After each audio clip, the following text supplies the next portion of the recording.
New ইয়র্কের বাসিন্দারা শীতের আক্রমণ থেকে কিছুটা অবসর পাওয়ার সময় পায়নি। শুক্রবার জানা গেছে নতুন নর্থস্টার ঝড় শহরের উপর আঘাত হানতে চলেছে। মেটিওরোলজিস্টদের পূর্বাভাস অনুযায়ী রবিবার সন্ধ্যা থেকে সোমবার পর্যন্ত 3 থেকে 6 ইঞ্চি নতুন তুষারপাত হতে পারে। বাতাসের গতিবেগ ঘন্টায় 40 মাইল পর্যন্ত পৌঁছাতে পারে। অ্যাকোওয়েদারের প্রধান মেটিওরোলজিস্ট জোনাথন পোর্টার বলেছেন, তুষারপাত চলাকালীন সড়কগুলি খুবই ভেজা এবং ফিসফিসে পরিণত হবে। রবিবার রাতে জরুরি না হলে যাতায়াত এড়াতে পরামর্শ দেওয়া হয়েছে।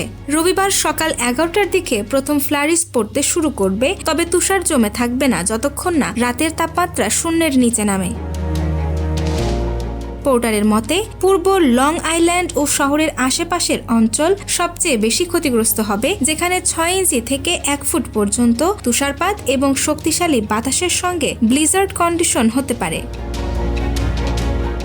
এই ঝড়ের আগমনের সঙ্গে মিলেমিশে জানুয়ারি ও সাম্প্রতিক তুষারপাতে জমে থাকা ময়লা আবর্জনা মিশ্রিত তুষার মেলানো শুরু হয়েছে। তবে নতুন তুষার তা আরও বাড়িয়ে দিবে। পরবর্তী সপ্তাহের শুরুতে তাপমাত্রা কিছুটা বাড়লেও নতুন তুষার কিছুটা গলে যাবে। নিউ ইয়র্কবাসীকে এই সপ্তাহান্তে তুষার, তীব্র বাতাস এবং ফিসফিসে রাস্তা মোকাবেলার জন্য প্রস্তুত থাকতে হবে। পরিকল্পিত যাত্রার জন্য বাড়তি সময় রাখা সব সময় ভালো।